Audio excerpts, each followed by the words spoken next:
அரைகுறை ட்ரெஸ்ஸை போட்டு படிபடுத்து நின்றுட்டு லிப்டிக் அடிச்சுக்கிட்டு ஐப்ரோ எடுத்துக்கிட்டு எல்லாத்தையும் செஞ்சுக்கிட்டு பலிபீடத்துல நின்று மெசேஜ் கொடுக்கறது, ஆராதனை நடத்துறது பயத்தோட பண்ணிக்கிட்டு இருக்க.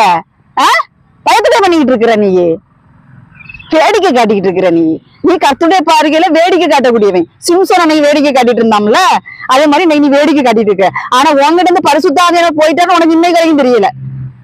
நீ எப்ப வேடிக்கை காட்ட ஆரம்பிச்சுட்டியோ அன்னைக்கு பரிசுத்தாவியானவர் உன்னை விட்டு போயிட்டாரு.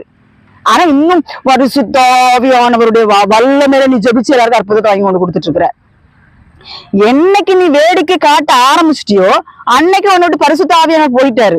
அழுது மன்றாடு, பயத்தோட நடுக்கத்தோட ஆராதனை செய். கர்த்தர் கடைசியா உனக்கு ஒரு வாய்ப்பை கொடுக்கிறாரு. நீ யாரா இருந்தாலும் பிரச்சனை இல்லை, பயத்தோடும் நடுக்கத்தோடும் அசைவில்லாத ராஜ்யத்தை நாம் பெறக்கூடியதுனால இங்க நம்ம தேவனுக்கு பயப்படணும். தேவனுடைய சமூகத்தில் போகும் பொழுது நமக்கு நடுக்கத்தோடும்